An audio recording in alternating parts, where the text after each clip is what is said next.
the trust is out the window. Right. What does this do? It was giving me, you know what, let's close it. Okay, so I'll close it. Alright. Alright, it was maybe giving me just a little bit of highlight, but it's not enough to get it. It was cool. Read it like that. Grab it and get a little bit over here. Alright. Okay. Liz, I'm going to need to move this over so we're not really going to get a lot of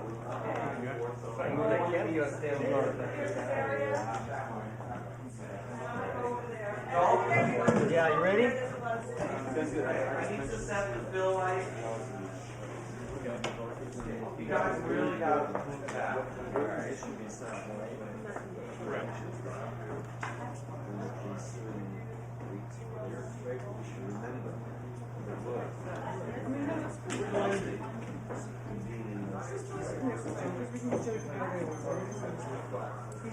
Hey, Lindsay, go out to the car.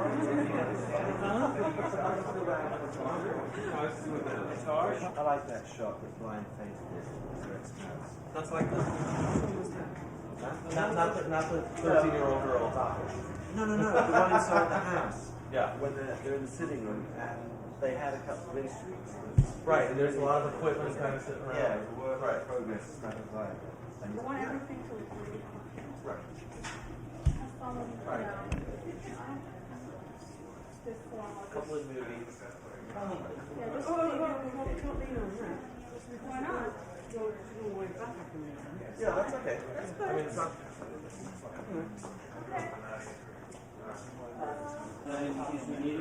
Yeah. Is your hair okay?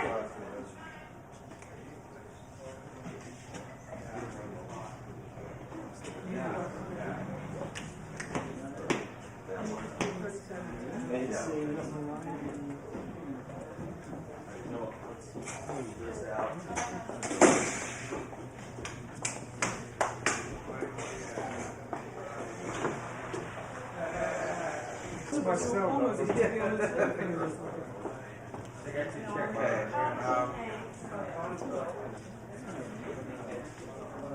Stevie, You're on there. let me get you next to Christine.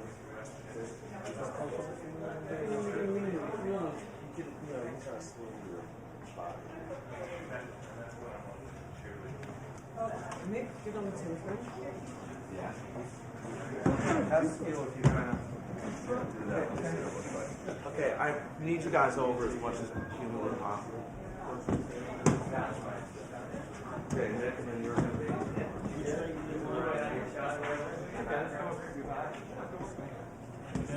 Okay, I just want to mention to the TV people that you're only going to get to shoot a couple of minutes of Neil shooting, and that's it. So I'll give you a signal when it's over, and that'll be it. Shoot. Thanks. And then you can go in there and deal with the other stuff.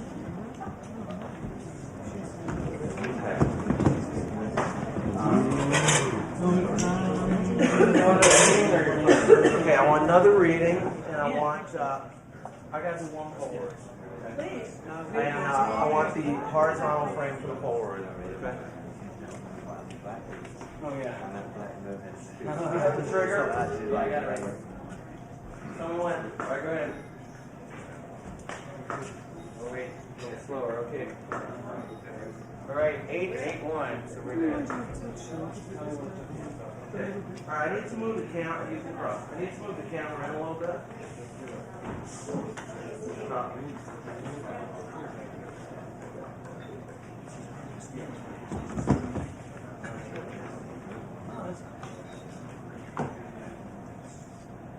About one more minute. Guitar's out for now, right? Is that the deal? Pardon? The guitar out for now? Guitar out for now, yeah. Okay, say it now. That was what, 8? Yeah,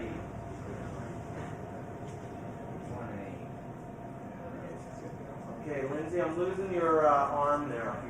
Okay, I'm just So, going you to know, go quickly, go see the big road case over there. Move that in towards Lindsay. There you go.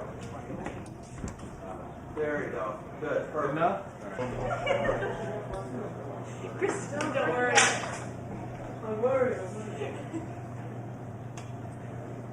Okay, a couple quick Polaroids, ladies and gentlemen. Very, very relaxed, everybody. Hang on.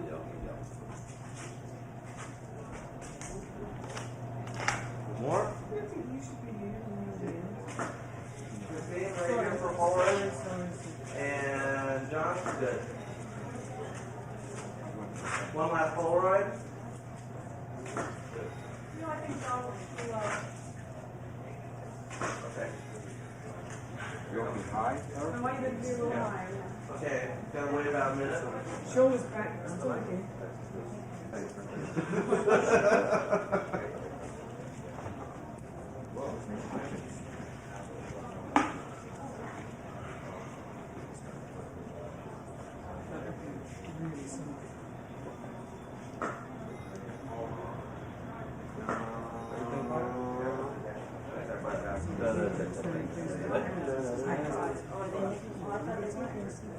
I'm sorry, I didn't even.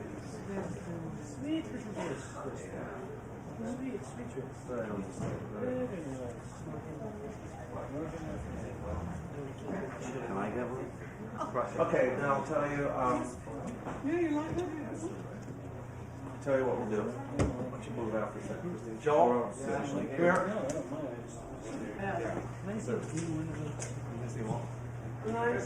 Yes. All right, I think we got enough here, so. Okay? You can stay on, that would be great. Can we leave this fan on? Maybe we should. Oh no. Probably not. Well, it's just that it's really hot. If there's a way to keep it, it's probably a good idea. It's probably bad for the sound, eh? It's not helping me anyway. So. It's not helping you anyway. Fix it in the end.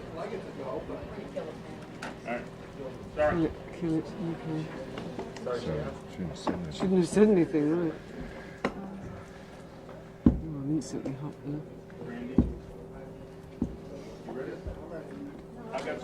Cool. Is that camera high up enough? Is it doing its thing? It's not high up to me. I'm looking. I saw the shot. I am looking right in that camera. Yeah, but Mick checked it out. Are you okay? It seems A-okay to me. You want someone else to check it out? Yeah. Are you worried? Yeah. Let's have a look. Who do Kim. you want to check Lindsay. it out? Kim, look through that thing and see if that camera's high enough. We're still worried about some nostril shots here. No, it's fine. Kim says it's okay. No. It's okay. Yeah. Oh, is that the bad one? Are we good? So how many days has it been at this point? How many days have you been working together now? This particular time? this particular time, yeah. About 3 weeks, is it? 5, 10, 13 days.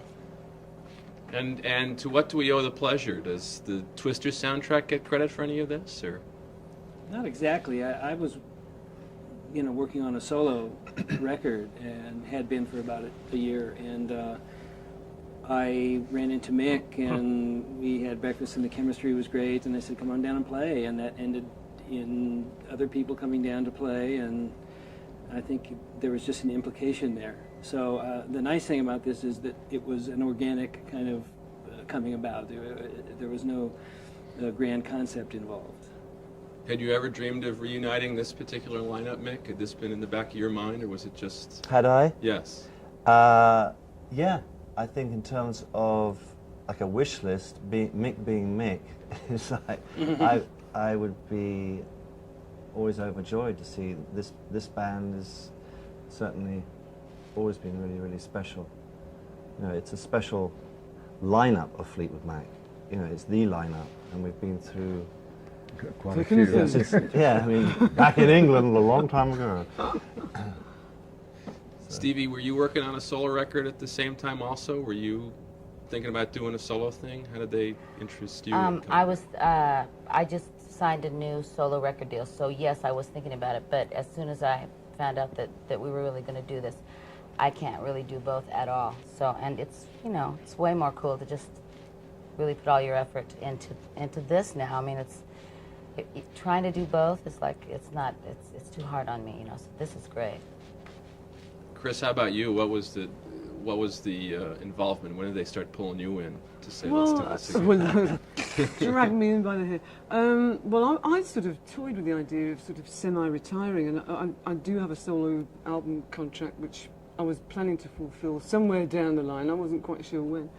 And I guess it started, as Lindsay said, when, you know, I went down to the studio and played a bit of keyboard and a bit of singing on his album. And there was a particular afternoon when John came down, and there was, in fact, 4 of the 5 Fleetwood Mac members in the room at the same time, which is, you know, Hello. I believe I mentioned it at the time, you know. This is weird, isn't it? Yeah. But nice. Weird but nice, weird but great. What was weird about it, and what was great about it when you felt it? What makes it weird? It was weird to see the 4 of us. You know, I had left in '87 because I just needed a break, and just the familiarity of it was a little deja vu. And I think what's been great about it is that everyone has kind of grown up a little bit, and I think, you know, coming from a situation where you had 2 couples in the band and there was a lot of baggage, which was part of what made that interesting, you know, that made the music interesting. Now we're coming back together and the chemistry is still there, but the baggage is not. Is the baggage really gone? Did it take some talking to get the baggage out of the way, or was it just, had it gone with the years, kind of? There's no talking. We didn't talk. It's a whole reference point of just feeling that this has been very right, you know, and it's a sort of a sequence to it that plays really well. It's been a long time since any of that sort of really bad animosity was hanging around between the couples, the ex-couples, as it were. I mean, you know what I mean, John. Keep me I out mean, of so this, John's been married to his present wife for far longer than he was ever married to me. And, 19 years yesterday. 19 years yesterday. Congratulations. Congratulations, Johnny. I didn't know that. Oh, right. John. So, you know, that's water under the bridge, or wine under the bridge, whatever. John, was this always your favorite lineup of the band, or did you? In looking back, yeah. Although there were a lot of good times way back, but that might have been to do with You mean when we were 18 years old? when I was 18 years old. Yeah. That was a good time. But this has always been the favorite, yeah. So when did you start thinking this might really work, to actually not just play together a little bit, but to really do a concert, do a record, and to record some new material? Not that long ago. I don't know how it actually really physically happened. I mean, I don't remember how this happened, do you? Does anybody? Not really. It just... But it didn't happen that long ago. It wasn't happening at all until just Well, couple right. months. Did people ask you? Would people ask you about it a lot? Gee, it would be great to get Yeah. this lineup back together again. And what would you say then? Absolutely. Say, you know, that was then and this is now, that kind of thing. Well, right? we were all doing different things, you know, different times, but it wasn't something that I thought would be feasible, you know. I really didn't, and I'm surprised and delighted that this is happening. It's great. It really feels good. Why didn't you think it would be feasible? Well, I don't know. I just think you know, so much bad stuff had gone on between us. I mean, I'm not suggesting that we all hated each other. I mean, I just felt that, you know, trying to recreate the past may not be a thing that was possible. But in essence, we're not actually doing that at all. We are creating something new from the past, you know, which is really refreshing and but so familiar at the same time.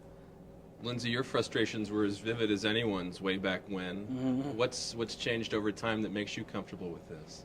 Well, I think when I left, you know, I was involved in the Tango in the Night album, and then I did not tour, and it was just getting difficult for me personally, anyway, to try to have a format in which I could find the things I was looking for creatively, and I think it really took pulling away and sort of stripping my entire existence down again and building it back up, which I have kind of done creatively and personally. And in that process, hopefully you gain wisdom and you gain perspective. And again, I think you're talking about a situation with a band in which the whole was greater than the sum of the parts. And when we were doing that those many years ago, I personally didn't really know what I was doing in the context of that group. I knew it was working, but I didn't understand it. And now I can come back with a little bit more knowledge and really appreciate it. For each of the songwriters, did you always feel that the people around you, these people, made your songs that much better when you would perform them or when you would work on them? Was it always like that? I personally did, yeah. I personally think that my writing has been only enhanced by the people in this band. Stevie, how about for you? Did you feel that when you were writing songs with this band? Do you feel Well, it it's now? not like anything else. When you're in a band and you have somebody like Lindsay to work on your songs, it's like, I mean, I've told him several times in the last couple of weeks how much I appreciate all the beautiful things he did on my music that I really didn't appreciate then, because it was my reality. Beauty on my songs was my reality. So I did get to a point where I really didn't appreciate it anymore. And now I go back and I listen to all this stuff and I think, oh, I'm so proud that I'm in this band, you know, because this is such incredible music. And yeah, I mean, you have to be in a band to ever really understand what I'm saying, you know. You know how many people in the world have taken you as a creative inspiration and stuff. People who are successful today talk about you, vividly as well. Did that ever become a burden? Was that a thrill to you? How does that sit with you now?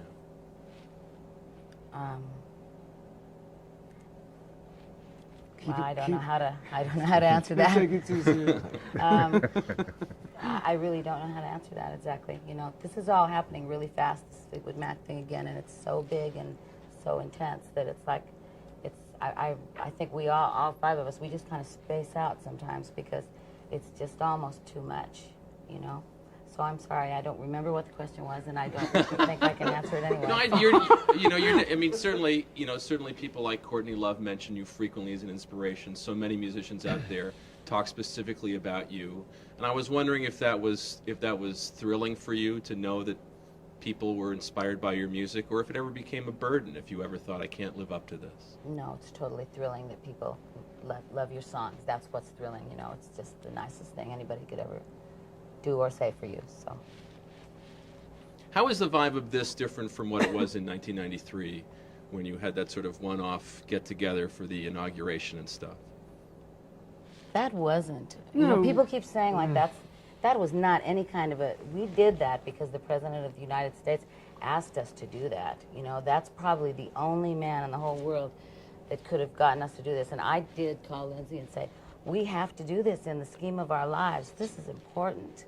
You know, if not for rock and roll, just for us, that we would be. So anyway, we did that, you know, and it was like we didn't see each other much before that, and we didn't see each other much after that. It was just something that we really did for him. I mean, as corny as that sounds, it seriously was real. That was the reason.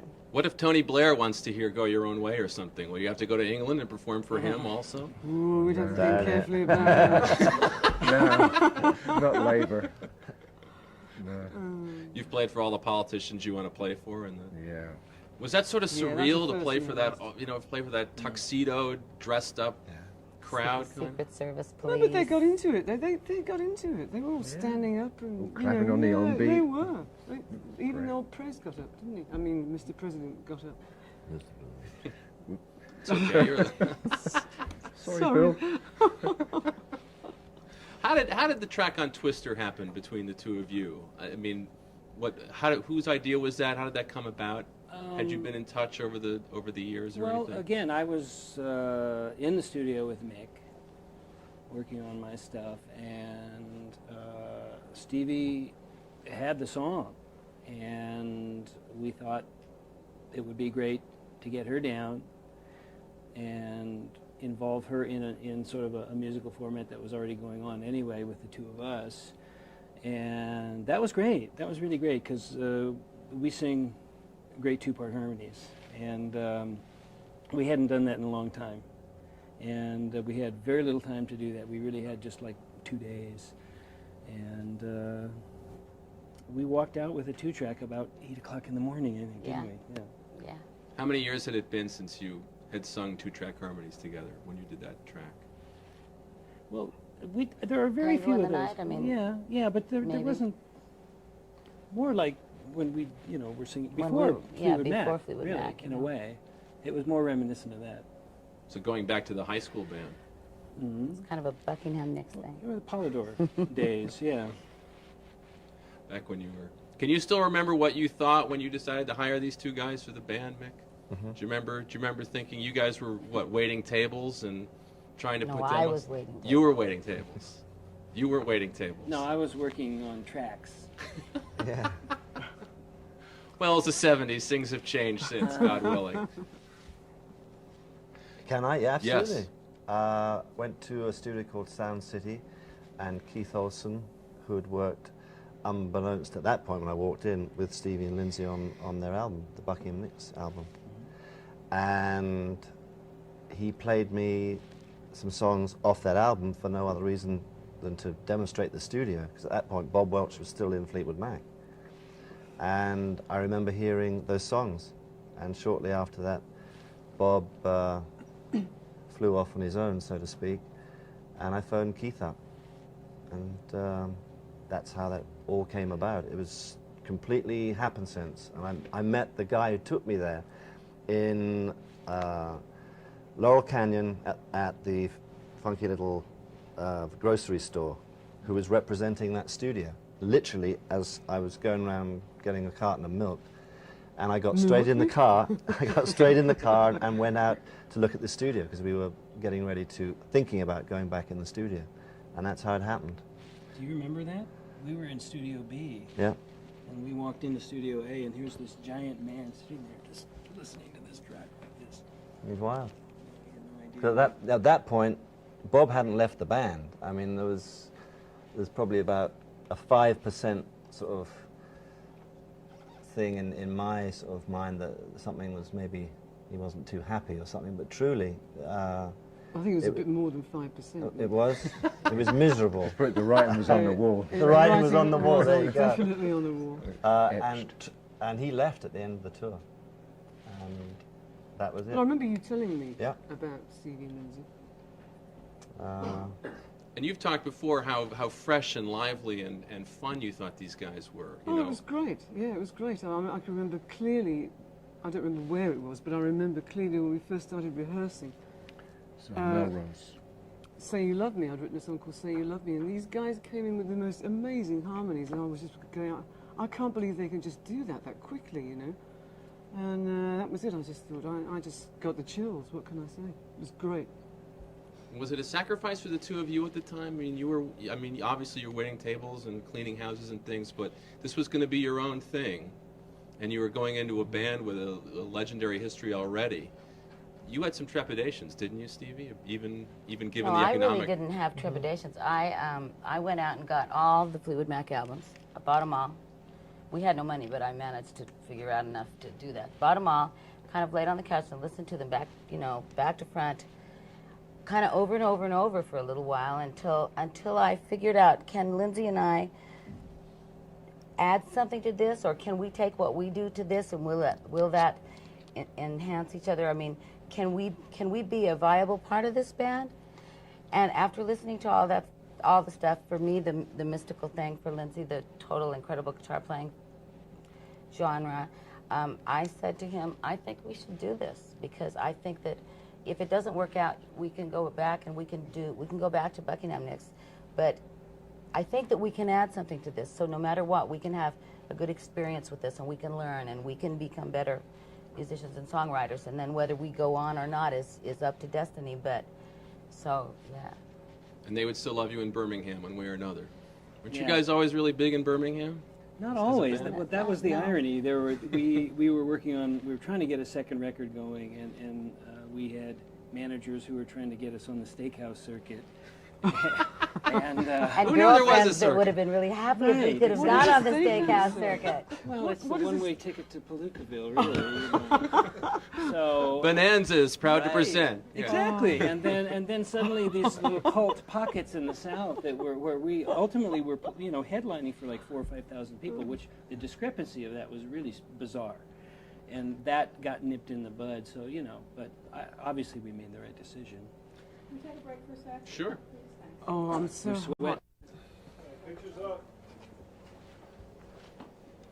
So I was cruising online before I came over here, and I noticed that all of your fans are already wishing set lists on you. They're already writing up potential set lists. Have you? And what would be on those? Pray lists? tell. Well, they know they've got them in order. They have them all figured out. They know what they want to hear and stuff. Have you gotten anywhere in terms of deciding exactly what songs you'll play at this show? I think we know roughly what we're going to play. We don't know the running order yet, but we know sort of what we're going to do. Yeah. The bulk of it, The bulk. and then just A few- try to form some pivot points that sort of balance out the set, and trying different things with some of the old songs. Will you be recrafting some of the old songs in slightly different arrangements? Yeah. Yeah. What songs are you thinking about playing with a little bit? Not Oh, telling, not are going we? to film. How about songs from some of your solo careers? Will we be hearing any of those in this concert, or are you going to be sticking to the material that people remember the band doing? So I think we're mainly Just- doing. yeah. I think. I don't know. Lindsay might.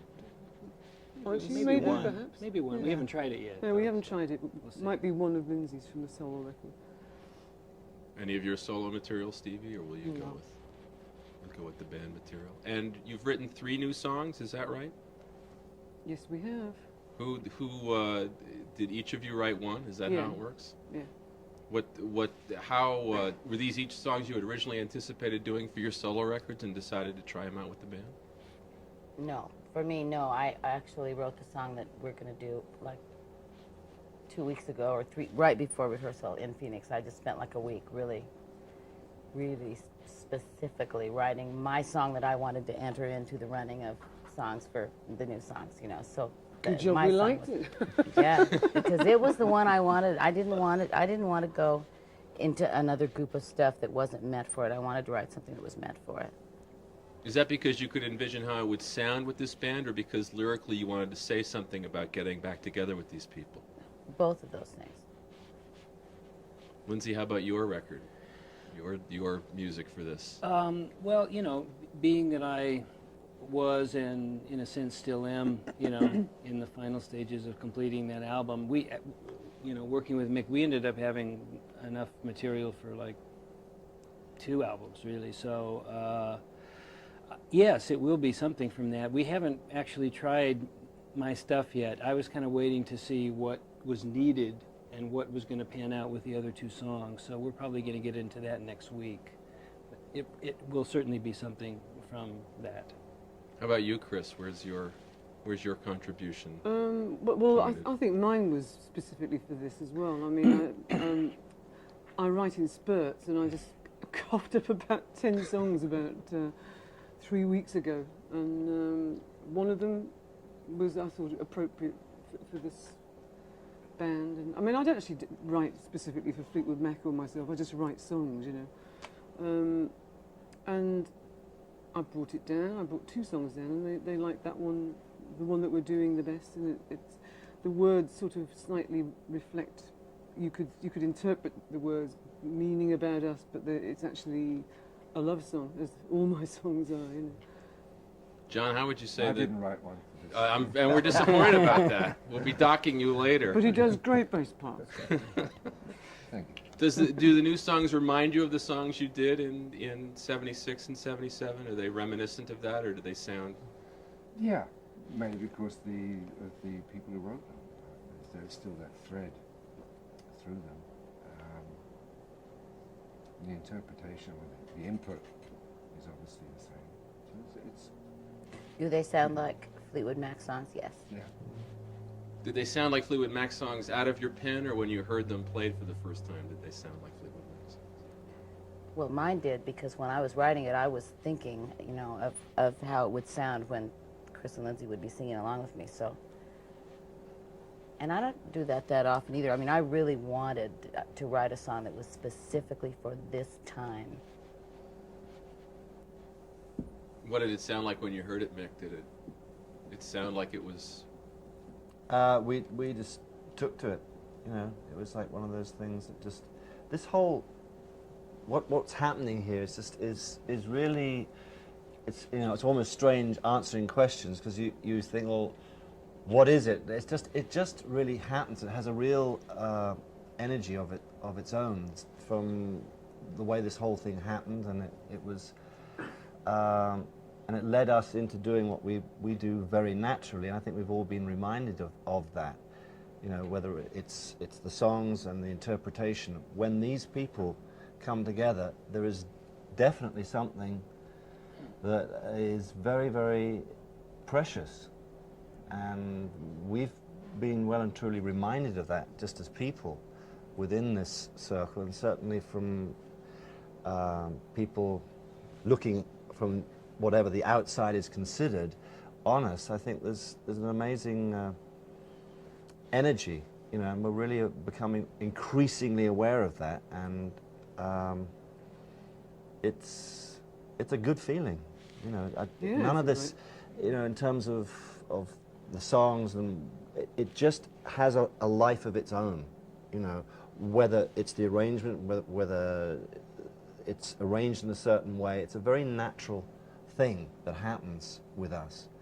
And it's only when you're asked very specific questions that sometimes you actually almost sort of screw it up by giving a lousy explanation that's very long-winded, like this one. Shut up, Mick. Well, I think it might surprise people, though, that you didn't have to get in a room for 3 days and hash out everything, and you didn't have to say, I didn't like it when you did that in 1991, and I really resented what you did in 87, and my feelings were really hurt in 79. But you didn't have to do that. Why do you think you didn't have to do that? Because it happened. It wasn't just suddenly like we're in a room together. It happened in a very natural way, like Lindsay was saying. It was a creative one, and a remarrying of certainly me and Lindsay that led to all of this happening. Also, you know, it probably wouldn't have happened if we weren't ready for it to happen. Absolutely. If we hadn't gotten past all of those things that you're talking about, we would have stayed away from each other. I would have done 2 drum beats on whatever song Lindsay was asking me to play on, and I'd have walked out or something. It just it grew from there, you know, and it was all very unformulated, you know, in terms of it's a happen sense to it. And is that is that time healing wounds, or is that each of you sort of saying, you know, my feelings for these people and the music we made are bigger than the negative feelings I have? I think it's time healing wounds, and each of us as individuals growing. That combination, definitely. How about for you, Stevie? What was your thinking about You that? can stay mad about stuff that happened forever, you know, and in the long run, who ends up suffering? You do. So it's like, for me, I just woke up one day and I just wasn't angry at anybody anymore for anything, you know. So the whole idea of being so angry with the members of my band that we couldn't record another album seemed to be totally absurd to me. You know, like, how could you have been so uptight? So.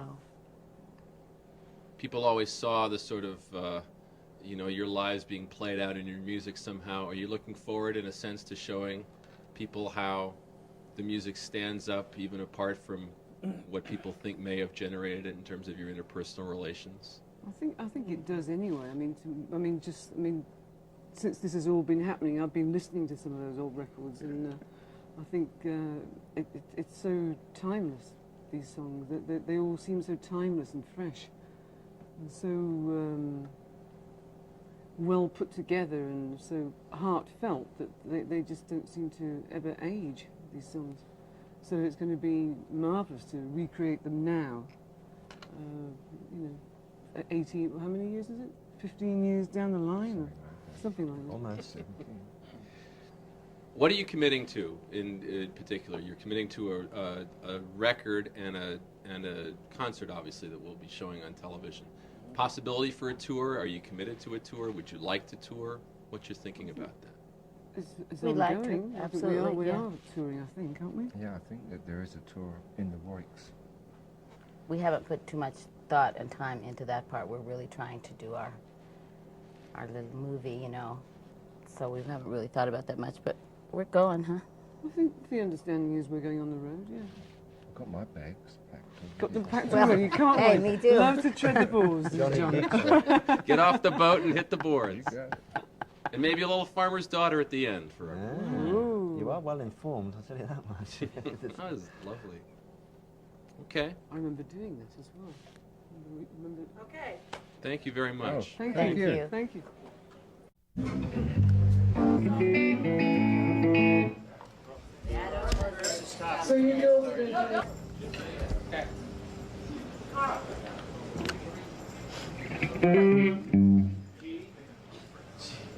Okay, don't any TV crews bump into each other.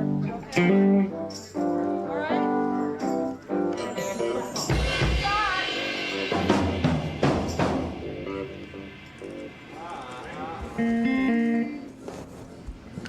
Anytime, anywhere. Gonna do what, 2 songs?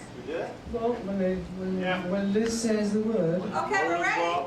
Count us in, Liz. On your mark. Are we chewing gum? Or are we No, we're not chewing gum. smoking cigarettes? We're chewing No, gum? we don't smoke. Okay. You're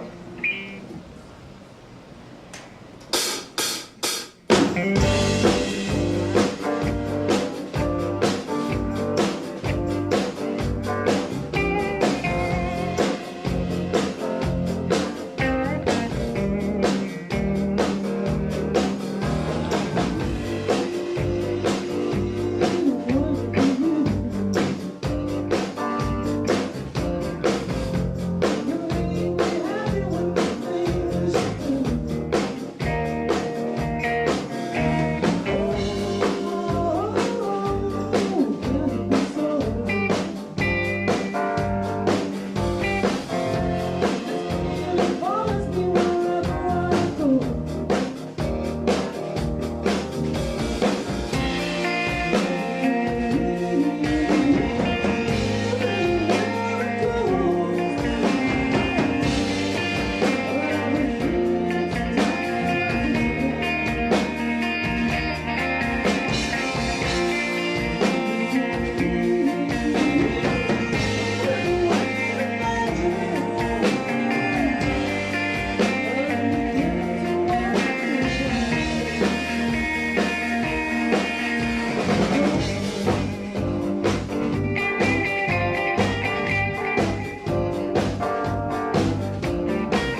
1987, their rhythm section to die for, and their three very different songwriting and performing talents made Fleetwood Mac and its album Rumors the biggest thing in popular music.